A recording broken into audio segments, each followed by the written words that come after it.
Ya, assalamualaikum warahmatullahi wabarakatuh. Selamat sore, smart listener. Berjumpa lagi bersama saya Dery Aulia di Bincang Ramadan bersama Dompet Duafa.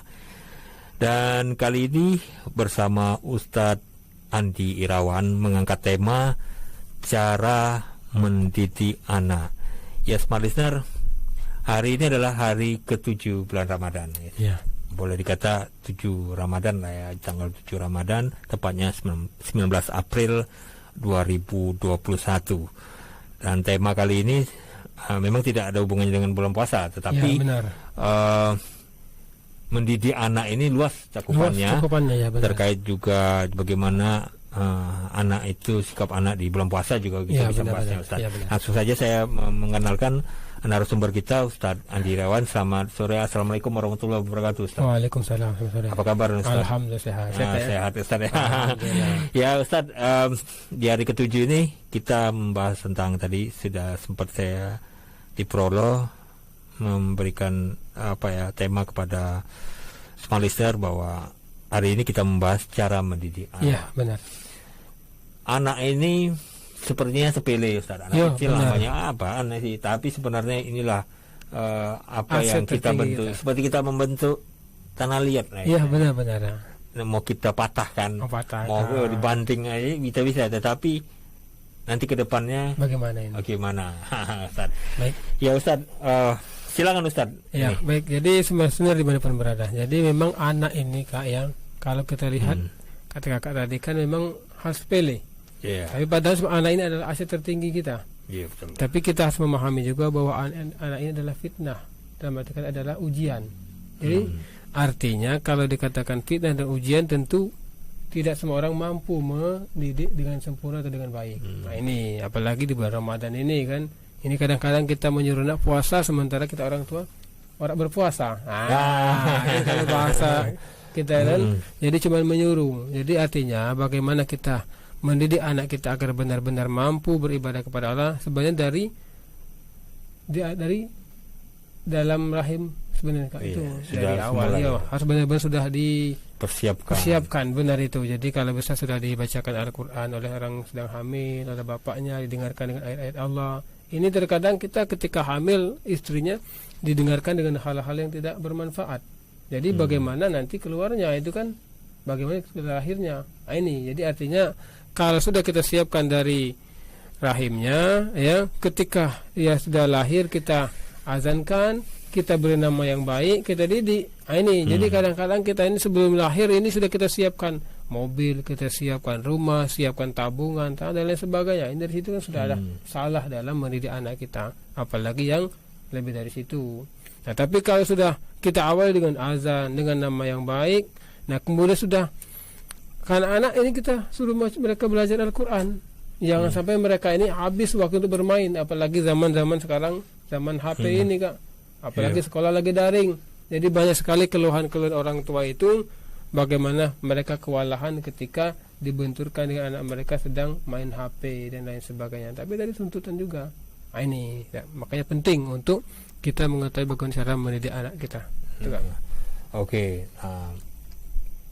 Orang tua ini sering membeli sesuatu dan memberikan kepada anak, seperti gadget dan teknologi lah, supaya mereka bisa tidak ketinggalan sama kawannya. Benar ya. Terkadang hal tersebutlah yang menjadikan si anak ini lupa akan waktu, benar ya. Main gadget.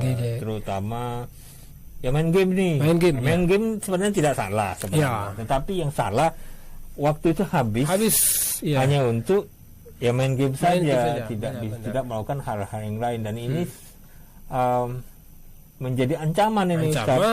Kita memang tidak anti game, lah ada orang yang anak-anak yang berprestasi di game, tetapi kita tidak boleh menafsirkan juga bahwa banyak anak-anak habis waktunya gara-gara game. Iya, benar itu. Nah, ini gimana nih, Ustaz? Memang sebenarnya tadi balik kita bagaimana cara kita mendidik anak tadi. Yang pertama kita harus berikan contoh terlebih dahulu.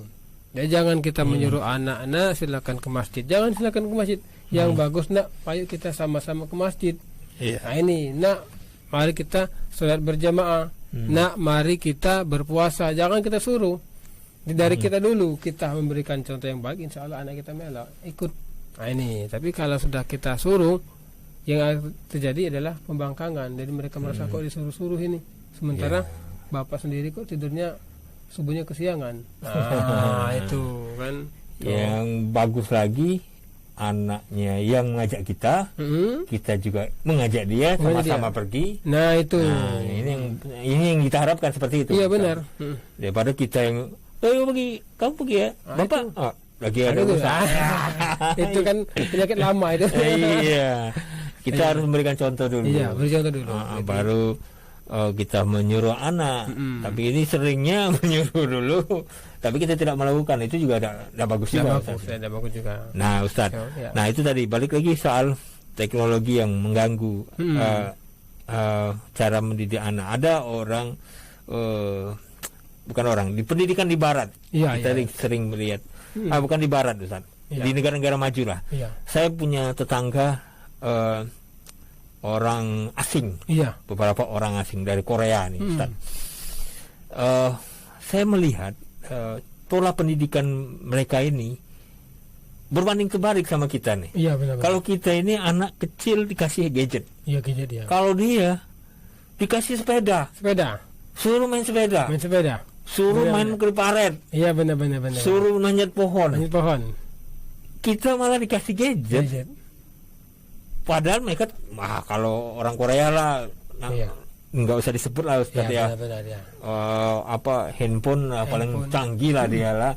Kita tidak bisa produksi handphone lah. Tetapi kita kecil-kecil dikasih gadget. Sekolah-sekolah itu sudah memberikan pendidikan melalui gadget. Dibilang supaya tidak ketinggalan teknologi.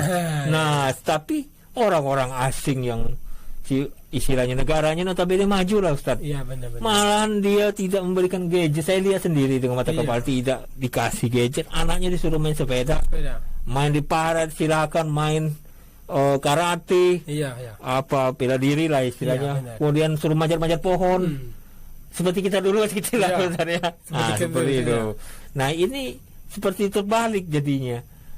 Yang seharusnya kita ini seperti itu, malah anak-anak sekarang jarang kita lihat. Main main manjat pohon kayak petualang lah. Petualang ya. Sekarang ini sepeda rame-rame orang tuanya. Anak-anak kecil malah jarang. Anak kecil sibuk di rumah main handphone aja. Nah, ini gimana Ustaz? Kebalik jadi sekarang. Kebalik. Memang sebenarnya Kak Dari, kita kalau sayang dengan anak itu bukan berarti kita manjakan.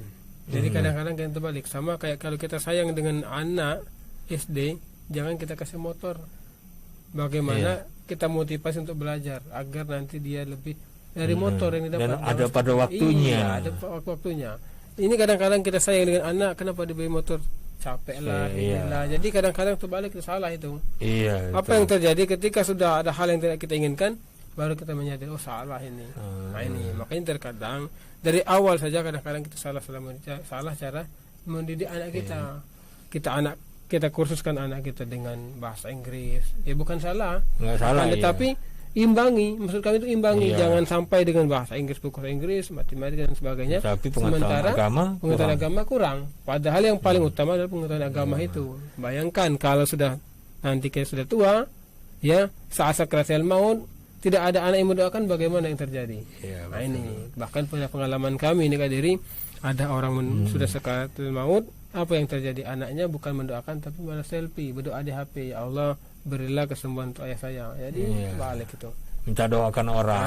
Katanya mendoakan orang 40 biji. Yang penting kan anaknya yang berdoa. Anak yang paling penting. Orang lain kita tidak bisa mengharapkan orang lain untuk mendoakan atau hanya pasti diterima. Belum tentu. Kalau anak ini ada kemungkinan pasti diterima. Makanya kemarin pernah ada yang datang ke rumah. Ustaz, gimana cara mendidik dan mendoakan anak? Kami jawab, yang terbaik dalam mendidik anak itu adalah orang tua sendiri.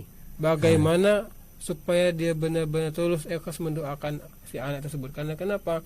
Dalam hadis itu, yang pertama, doa yang dikabulkan oleh Allah itu doa Rasulullah. Yang kedua, doa orang tua terhadap anaknya itu langsung diterima oleh Allah. Nah ini, jadi kita doakan. Nantilah kita minta doa orang lain itu. Nah Nah, ini. Jadi artinya memang tadi balik ke awal bahwa anak itu adalah ujian. Ya, jadi wajar kalau anak itu agak bandel. Bagaimana? Ya tidak kita sebagai orang tua mengarahkan anak tersebut kepada hal yang positif gitu kan dari. Oke, Ustaz, kita jeda dulu, Ustaz. Siap.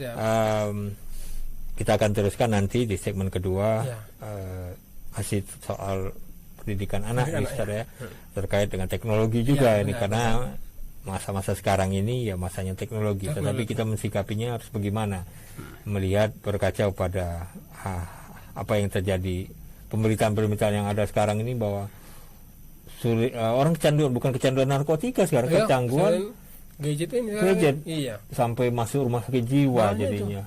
Ini sangat memprihatinkan. Nanti kita membahasnya setelah jeda iklan berikut ini, Ustaz. Ya, Smart Listener, terima kasih Anda masih di Bincang Ramadan bersama Dompet Duafa. Kami kembali setelah jeda iklan berikut ini.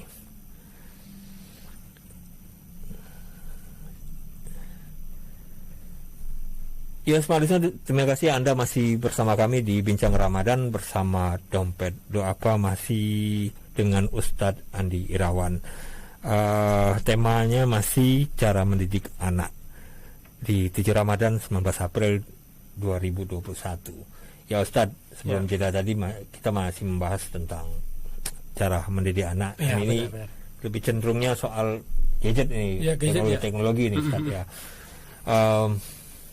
Ya itu tadi, pemberitaan ini banyak sekali yang tidak baik terkait dengan gadget ini. Yang baik banyak ya. Benar. Tetapi kita tidak boleh menafikan bahwa ada hal-hal yang tidak baik diakibatkan oleh teknologi ini. Imbasnya atau negatifnya salah satunya adalah kecanduan gadget. Sehingga ada beberapa anak itu sampai masuk rumah sakit jiwa atau perlu bimbingan psikolog untuk menghilangkan kecanduan ini, kecanduan gadget, terutama game ini, Ustaz. Game yang banyak menghabisi waktu. Saya juga di lingkungan saya, Ustaz, banyak ponakan saya itu kalau ketemu itu pasti megang handphone main game. Yang main game kalau berprestasi, berkompetisi, betul-betul itu ya nggak masalah. Ada manfaatnya kan? Ada manfaatnya, dapat duit. Ini keluar duit juga ya kuota habis, orang tuanya keluar duit untuk membeli gadget, membeli kuota dan segala macamnya, sehingga saya bilang apa sih manfaatnya jadinya? Benar-benar. Kita tidak anti game, balik lagi pertama, tidak anti game, tidak anti game. Silakan kalau memang orang yang e-sport memang berkompetisi untuk itu, silakan, tidak masalah. Tetapi jangan sampai game ini menjadikan seseorang ini lupa diri, anak-anak ini tentunya lupa diri, lupa waktu, tidak tahu lagi membedakan mana jam dia harus belajar, jam dia harus istirahat, jam dia untuk keluarga. Sekarang kan anak-anak kecil susah ini, Ustaz. Obrolan kita jarang. Sibuk hanya dia di handphone berkumpul-kumpul dia. Mabar katanya. Mabar. Sehingga waktu itu habis untuk di situ. Nah, ini gimana, Ustaz, dari pandangan Islam sendiri? Memang sebenarnya kalau kita lihat di lapangan itu kadang-kadang anak kalau sudah main game itu, kalau sudah megang HP itu, kita panggil susah sekali. Jangan apalagi kita suruh, dipanggil aja susah, apalagi disuruh. Tadi sebenarnya balik kepada orang tua tadi kan, dalam hadis itu bahwa anak itu seperti kertas yang kosong. Nanti orang tua lah dan lingkungan yang bakal menjadikan apa dijadikan, ibarat kayu tadi dijadikan meja, atau dijadikan kursi, atau dijadikan umpamanya lemari. Nah, ini orang tua. Maka nomor situ au Yahudi au Nasrani, akan jadi orang Yahudi atau Nasrani, itu lingkungan dari orang tua. Nah, itu makanya sebenarnya kebanyakan kita ini yang terjadi ma ta'kuluna min ba'di. Jadi sebelum anak lahir itu yang kita persiapkan adalah apalah yang akan dimakan anak ini ketika saya tidak ada lagi. Jadi kita selalu memikirkan dunia. Beda dengan Nabi Ibrahim, ma ta'buduna min ba'di, ya Allah, apa yang akan kau sembah ketika saya sudah meninggal. Jadi bukan harta benda yang mereka persiapkan, tapi bagaimana mereka menancapkan iman yang kokoh. Nah, ini tentu dari sekarang. Warisan yang harus kita berikan itu pendidikan iman, agama. Makanya kami kan termasuk penggerak anak-anak usia dini lah kan. Kami juga penggerak anak-anak TPA. Bagaimana sekarang anak yang penting mengaji. Jadi bagaimana agar mereka cinta belajar Al-Quran. Jadi sekarang ini ya sering kami kasih gambaran sama orang tua, silakan anak pengen les bahasa Inggris silakan, tidak melarang. Anak pengen les umpamanya berenang silakan, tapi kalau bisa minimal imbangi dengan belajar Al-Quran. Nah ini kadang-kadang ini masalah juga. Ketimbang ketika anak les bahasa Inggris mereka mampu jor-joran luar biasa, ketika untuk Al-Quran mereka kayaknya agak ngeluarin duit dikit enggak pula. Marah pula. Iya. Ini kadang-kadang tuh jadi masalah. Giliran les bahasa Inggris berjuta-juta mau. Nah itu. Jadi artinya kalau iman mereka sudah dikuat dari sini, mereka bakal mampu main game sekadar saja hiburan. Jadi ketika sholat zuhur mereka akan berhenti sholat. Ketika orang tua memanggil mereka akan tutup gamenya, akan mereka temui ini. Nah itu makanya paling pasti adalah bagaimana cara memasukkan keimanan mereka akan nancap benar-benar dalam hati mereka itu. Nah Ustadz, kalau kita berdialog sama anak, ini kan penting. Ya penting itu.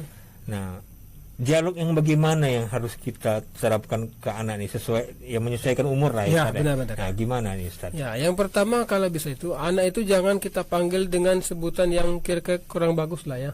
Panggillah dengan kasih sayang. Wahai anakku, wahai putriku, putri soleha. Jadi panggilan-panggilan yang kira-kira menyentuh hati mereka. Ini kadang-kadang hei. Wah, jadi kalau kita hai putri soleha sini dulu, yuk kita nak main sama-sama, ngobrol sama-sama, ajak main anak-anak. Jadi hati mereka lembut nanti. Senang dengan orang tua. Ini kadang-kadang anak kita takut dengan kita ketika melaksanakan kesalahan. Kenapa? Mungkin kita emosi marah terus dengan anak kita. Ini jadi masalah kan? Apakah marah itu dibutuhkan? Marah dibutuhkan, tapi ada batasan-batasan. Pertama ada teguran dulu. Ya kita arahkan dulu. Namanya anak-anak. Ya, tidak mungkin anak bakal sempurna seperti orang tua. Makanya seperti kadang-kadang di masjid ini Kak. Ketika anak ribut di masjid, terkadang itu kita marah luar biasa. Padahal wajar. Namanya anak-anak kan. Alhamdulillah mereka ribut di masjid ketimbang mereka ribut di sekolah. Tempat-tempat yang maaf ngomong sekolah masih bagus. Tempat-tempat yang tidak bagus lah. Bagus, Nah itu seperti kafe banyak anak-anak itu kan jadi na'udzubillah. Itu kita rangkul mereka. Jangan anak-anak dilarang masuk ya karena mengganggu. Jangan ya, makanya itu penting sekali. Makanya namanya anak-anak pasti. Mungkin kita dulu seperti itu ya. Tapi kan zaman dulu belum tidak bisa membedakan mana yang boleh mana yang tidak. Itu namanya anak-anak kan. Wajar-wajar saja selama itu tidak keluar dari koridor. Nah Ustadz, memang mendidik anak itu tidak tadi balik pertama tadi bahwa mendidik anak ini tidak ibarat bisa membalikkan telapak tangan dengan mudah. Nah, hal apa yang terpenting yang harus kita lakukan dan harus kita hindarin agar anak ini bisa kita bentuk menjadi sesuai yang kita inginkan dan juga sesuai dengan tuntunan agama Islam. Memang yang pertama tadi Kak, di samping kita pertama berikan contoh dengan anak kita. Ajak mereka, jangan suruh sholat. Bagaimana kita memberikan contoh yang baik. Kita ajak ke masjid. Kemudian kita panggil dengan panggilan yang lemah lembut, yang sopan santun. Kemudian ketika mereka salah jangan kita bentak-bentak dulu. Kita cari kenapa ini? Di mana salahnya? Jadi mereka bakal cerita dengan kita. Dia terbuka sama kita kan. Nah dari sini kita mulai masuk. Nah galak tak kira-kira belajar Al-Quran? Mau mereka kan? Nah mau tak kita nanti akan ke masjid umpamanya dengar ceramah? Mau mereka? Karena sudah kita tanamkan iman kepada mereka. Tapi ketika mereka kita tanamkan hal-hal yang bersifat duniawi, maka mereka akan haus terus dengan duniawi. Nah ini, jadi penting sekali untuk tanamkan iman mereka. Yang pertama lingkungan mereka penting. Bagaimana menjaga kawan-kawan mereka supaya berkawan dengan orang yang baik. Bukan berarti kita tidak berkawan dengan semua kawan, bukan. Akan tapi pilih-pilihlah kawan. Nah itu. Jadi kalau yang kira-kira tidak baik, sekedar saja, jangan sekedar kita meloi. Oke. Nah itu yang kita anjurkan Ustaz. Nah yang tidak yang kita ini sering salah melarang anak tidak boleh atau jangan, itu sering menjadikan anak itu malah ingin mencoba. Nah nanti kita akan bahasnya di segmen ketiga. Kita sering sekali melarang yang seharusnya sebenarnya salah kita penyampaiannya, bahasa yang kita lakukan yang tidak pas dengan anak. Dan ini juga harus dimiliki oleh orang tua ya, pendidikan seperti ini. Kita akan bahasnya Ustaz nanti ke segmen ketiga setelah jeda iklan berikut ini. Ya, Smart Listener, kami kembali setelah yang satu ini. Aku orang kecemasan, baru sadar berapa kecemasan. Ini.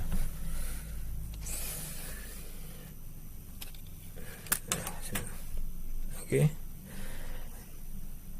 Ya, Smart Listener, terima kasih Anda masih bersama kami dalam Bincang Ramadan bersama Dompet Duafa, masih bersama Ustadz Andi Irawan.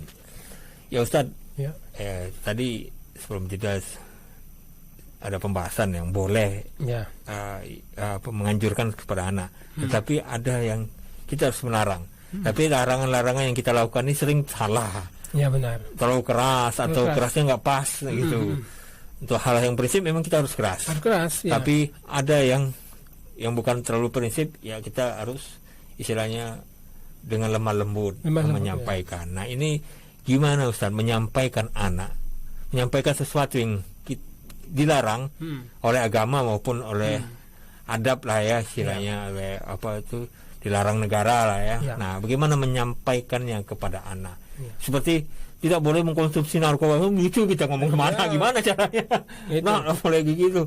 Anak-anak sekarang ini kan ada yang, maaf kata di anak-anak jalanan ngelem seperti itu, Ustaz. Dan ini kan sangat berbahaya sekali. Ya jangan sampai terjadi sama anak gitu. Tapi kita juga harus memberi gambaran kepada mereka supaya hal itu tidak boleh dilakukan. Tapi kita susah memberitahunya gimana nih Ustaz. Nah silakan Ustaz. Ya baik, memang yang pertama kita kan artinya kewajiban kita orang tua kan pertama kan untuk mendidik anak bagaimana membentuk karakter mereka supaya lebih bagus kan. Iya. Tapi tadi kalau kita memang benar-benar orang sibuk, orang pekerja karir, bagaimana kita mendatangkan guru ke rumah kita. Nah ini cara kan langkah-langkah. Kemudian kita menyampaikan sesuatu tidak boleh langsung. Tidak boleh. Jangan. Jadi bagaimana kita ajak mereka ngobrol santai dulu, atau aja kita bermain, kita berikan contoh-contoh.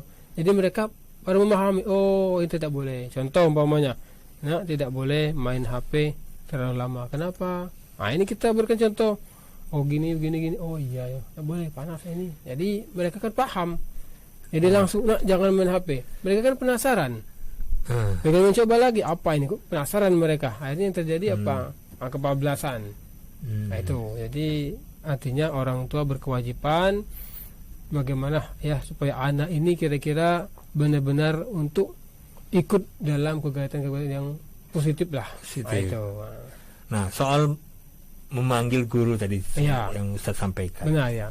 Nah ini ya memang dilakukan, saya yang si kecil pun seperti itu. Iya benar. Jadi walaupun kakek saya Ustaz. Iya. Tapi kakek saya itu tidak langsung bisa mengajarkan cucunya. Belum tentu ya. Iya, dia memang mengajarnya untuk orang lain, pas cucunya malah orang lain yang mengajarkan, menitipkan kepada guru yang lain, kepada beliau lah.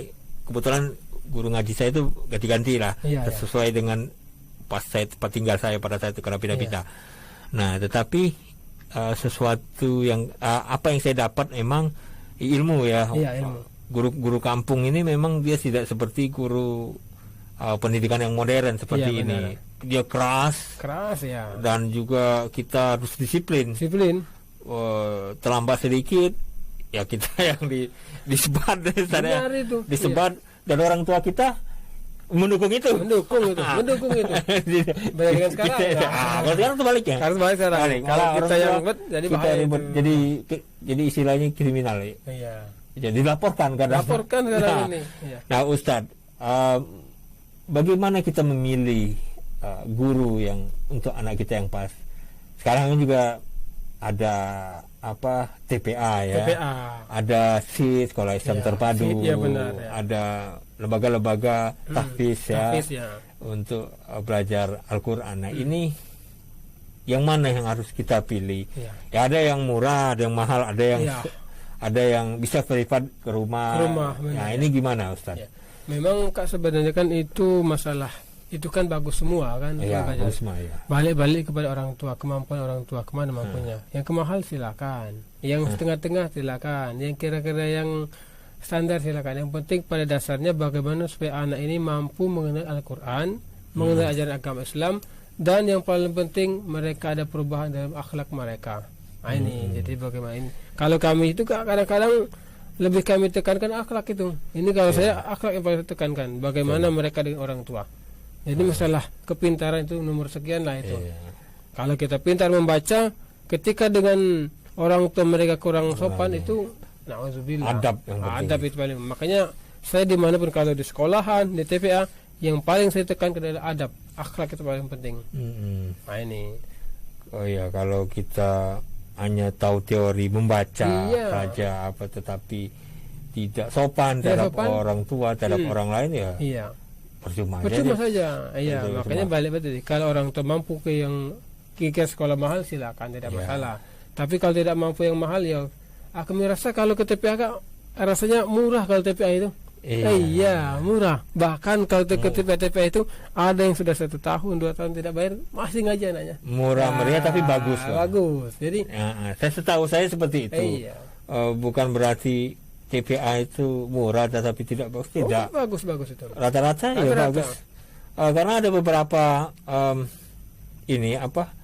anak-anak yang di TPA seperti anak saya TPA tapi semua rumah tapis tapi seperti TPA lah, murah, bayarnya cuma 35.000.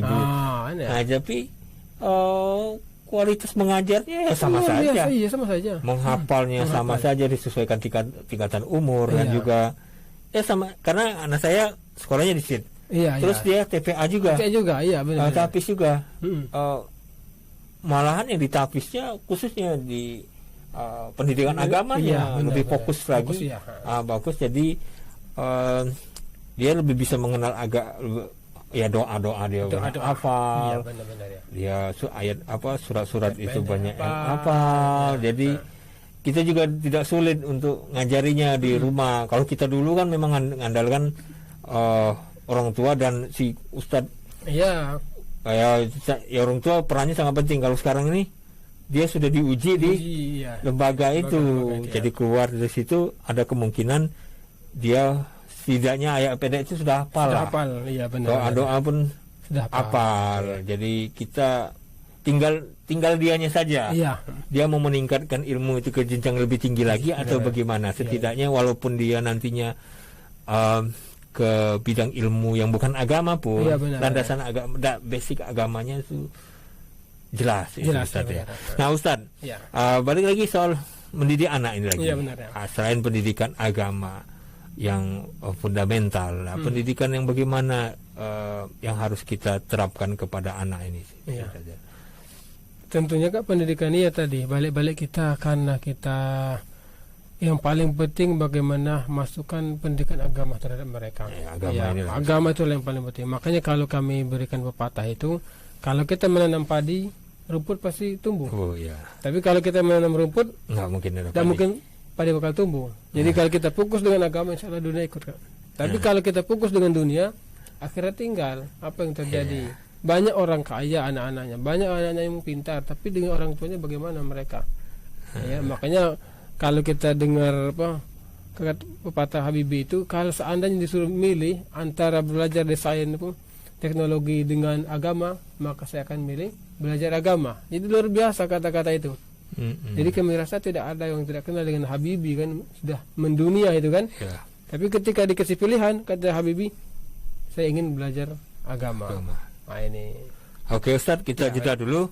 Nanti di segmen terakhir kita akan menyimpulkan pembicaraan kita hari ini terkait pendidikan, cara mendidik anak ini. Benar-benar sebenarnya banyak sekali teori-teori di luar teori agama mendidik anak. Tetapi agama Rasulullah punya cara tersendiri di agama kita, cara mendidik anak. Dan saya ingin tahu Nabi itu mendidik anaknya gimana? Benar-benar agar supaya kita bisa mencontohnya, Ustaz. Benar-benar agar yang mendengar kita ini juga atau yang menonton di YouTube kita ini juga bisa tahu bagaimana cara mendidik anak ala Rasulullah. Benar. Kita kembali setelah jeda iklan berikut ini.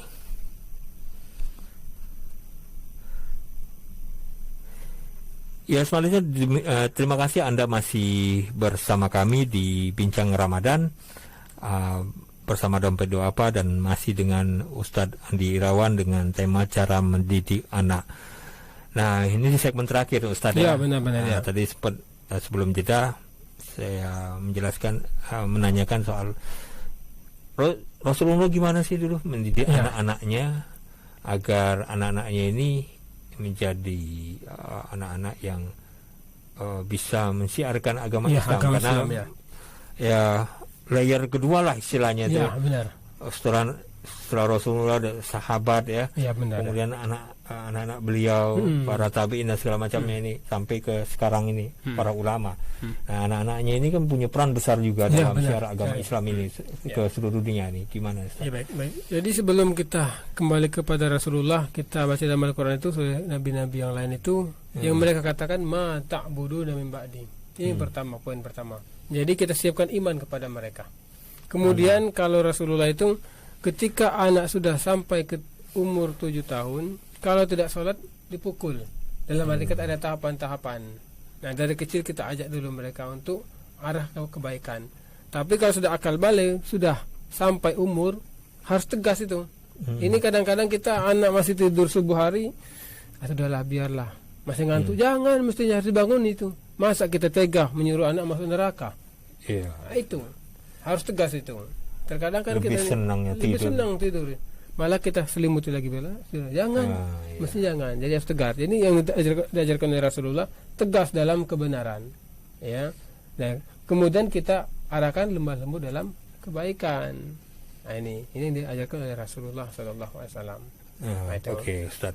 Nah, ini ada istilahnya gini, istilah ini Ustaz. Istilahnya anak itu bisa menyeret kita ke neraka. Benar. Makanya banyak itu di kalangan di para mubalik itu kan seringkali kita dengar adalah birrul walidain, berbuat baik dengan orang tua. Nah, sekarang dibalik. Orang tua berbuat baik dengan anak. Karena kenapa? Di akhirat nanti kita ini bakal saling tuntut menuntut. Anak bakal menuntut orang tua bakal menuntut anak. Itu kan ada sebuah riwayat itu bahwa ada orang tua bakal satu langkah lagi masuk ke dalam surga, itu dipanggil oleh anaknya. Wahai Allah, ya Allah, jangan dulu orang tua saya masukkan ke dalam surga. Kenapa? Saya masuk dalam neraka ini kenapa? Memang orang tua saya sholat, tapi saya tidak pernah diajak sholat. Ketika orang tua saya puasa, saya tidak berpuasa, tidak pernah ditegur, tidak pernah dimarah, bahkan tidak pernah disuruh berpuasa. Memang orang tua saya haji, tapi saya tidak pernah diajarkan dengan ilmu-ilmu agama. Itu bakal dituntut nanti. Sudah diseret akhirnya ke dalam neraka juga. Tapi ketika sudah kita arahkan kepada kebaikan, suruh belajar Al-Quran, suruh ngaji, kan berbuat baik dengan orang tua, nah, jadi kita bisa jawab. Nah, ini penting itu. Saya sudah mengajarkan. Nah, sudah tinggal tergantung anaknya saja. Tergantung anak. Jadi tidak ada lagi istilahnya kita kelalaian kita sebagai orang tua. Ya, tapi istilahnya kalau makan pasti ke mulut. Sudah diajari, masih juga itu ya Allah juga sudah memberikan inilah ya. Makanya balik-balik ke hati. Kemarin ada orang tua bandel anaknya. Dia kubu anak ini namanya anak-anak. Satu, anak-anak pasti nakal. Itu kan dasarnya kan. Yang kedua, hati milik Allah. Tugas kita ikhtiar mendoakan. Nabi Ibrahim anaknya Kan'an tidak masuk Islam. Artinya hati milik Allah. Jadi bagaimanapun cara kita mengajari, kalau dia menolak tetap menolak. Tapi kalau dia hatinya lembut, nah ini tinggal kita arahkan bagaimana untuk melembutkan hati anak kita. Ya tadi ajarlah ke lingkungan yang baik. Ajarkan kepada mereka ajaran yang agama yang baik itu. Oke. Ya, terima kasih Anda masih bersama kami di Bincang Ramadan bersama Ustadz Andi Irawan. Dan segmen terakhir ini kita masih membahas itu tadi cara mendidik anak dan ala Rasulullah. Rasulullah ini mempunyai putra dan putri lah Ustaz yang mempunyai andil besar di perkembangan syiar Islam di seluruh dunia. Yang sampai alhamdulillah kita ini menjadi seorang Muslim karena jasa-jasa beliau, anak-anak putra-putra dari Rasulullah dan putri Rasulullah ini ya. Ya. Nah, Ustadz, bagaimana Rasulullah sendiri mendidik anaknya agar ya kita ini panutan kan Rasulullah, Ustadz. Iya, benar-benar ya. Nah, tentunya kita harus mencontoh Rasulullah dalam mendidik anak ini. Nah, gimana caranya, Ustadz? Ya. Memang kalau kita membaca dalam Al-Quran itu, ya ucapan Nabi Yakub itu, ma ta'buduna min ba'di. Jadi artinya yang ditanamkan oleh mereka adalah iman. Wahai anakku, kalau saya tidak ada lagi, apa nanti akan kau sembah? Nah, beda dengan kita. Tadi balik-balik ke kalau kita ma ta'kuluna min ba'di. Jadi kita lebih menyiapkan urusan dunia. Jadi artinya yang disiapkan oleh Rasulullah, para nabi-nabi yang lain adalah menancapkan iman yang kokoh. Bagaimana ketika Nabi Ismail akan disembelih oleh Nabi Ibrahim, diperintah oleh Allah, apa jawaban Nabi Ismail? Lakukan ayahanda, kalau diperintah Allah laksanakan.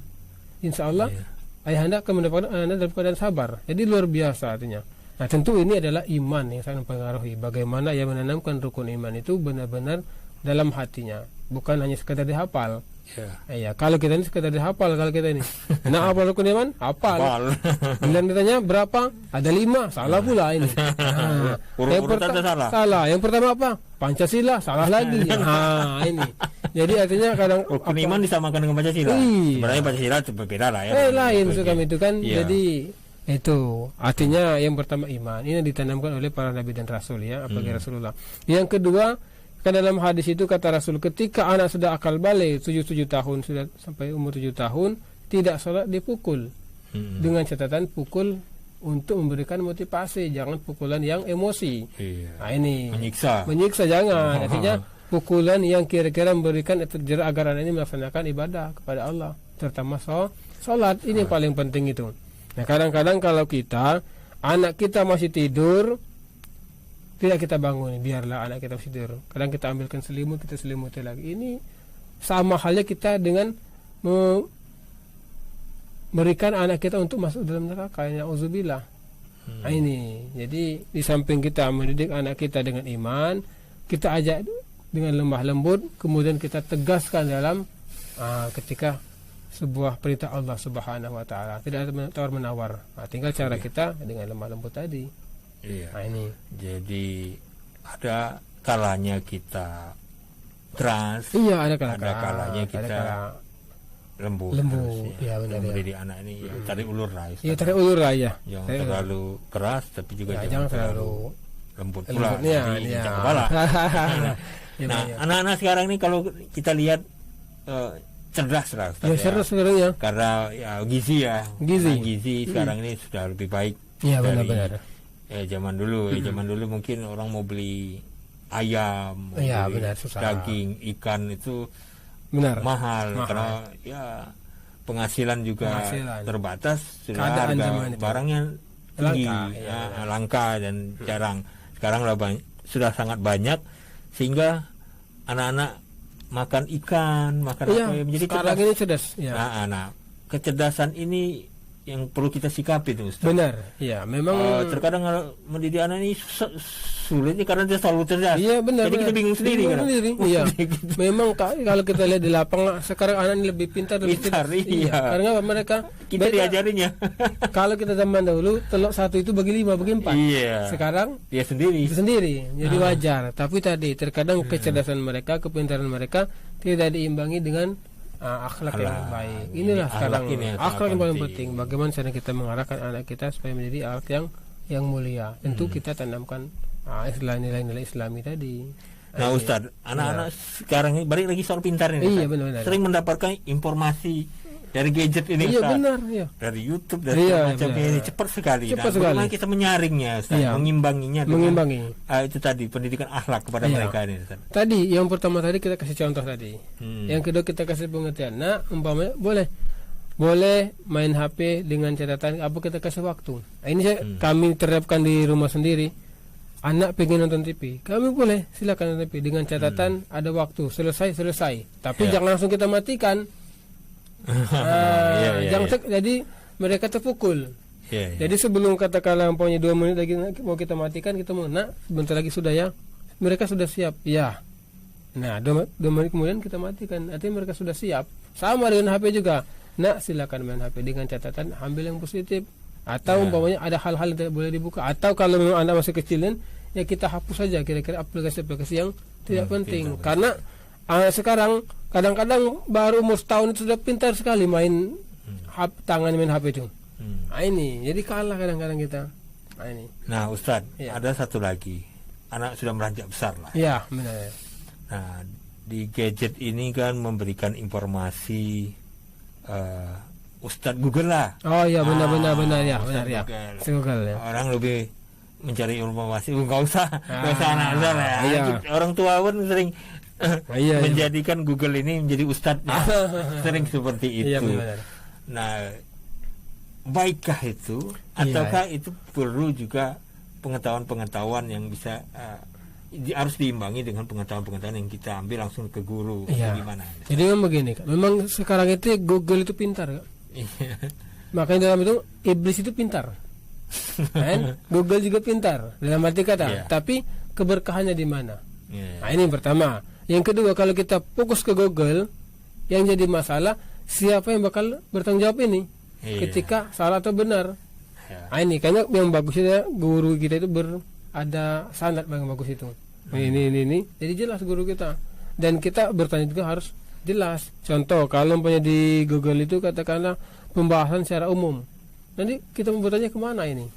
Tapi kalau berhadapan dengan guru langsung, kita enak. Nah, ini bisa bertanya atau bisa menyangka dan lain sebagainya.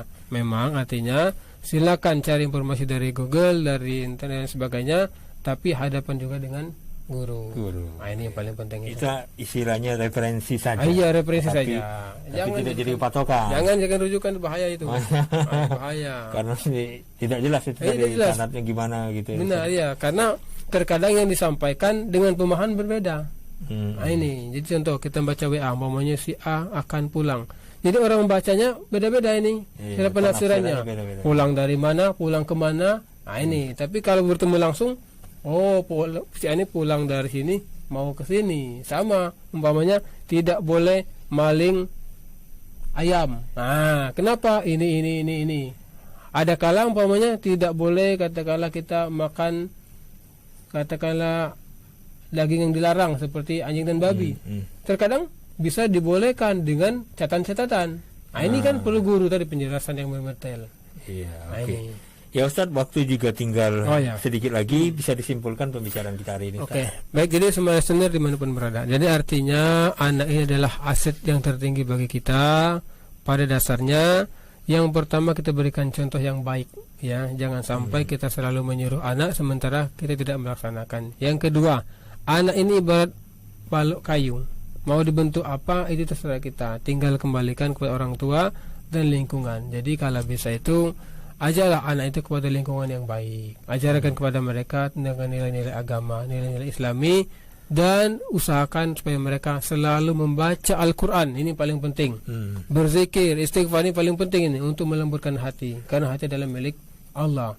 Kalau kita sudah biasakan mereka untuk membaca Al-Quran, berzikir, berselawat, berbuat baik, hati mereka lembut, insya Allah mereka mudah untuk menerima kebaikan. Nah, itu Kak. Pada dasarnya kita orang tua ini ketika sakratul maut atau sudah meninggal, tadi tidak ada harapan yang tertinggi kecuali doa dari anak-anak kita. Inilah yang paling tinggi. Oke. Baik. Terima kasih Ustadz sudah hadir di studio Smart FM. Semoga pembicaraan kita ini bermanfaat bagi Smart Listener yang mendengarkan di 101,8 dan juga yang mendengarkan di siaran YouTube kita. Oke, Smart Listener, jangan lupa mendengarkan Radio Smart FM Bincang Ramadan setiap hari pukul 16 sampai pukul 17 di 101,8 Smart FM Palembang, dan juga di siaran ini disiarkan juga di channel YouTube Smart FM Palembang. Dari perbincangan Bincang Ramadan kali ini, saya Dery Aulia undur diri. Selamat sore. Assalamualaikum warahmatullahi wabarakatuh.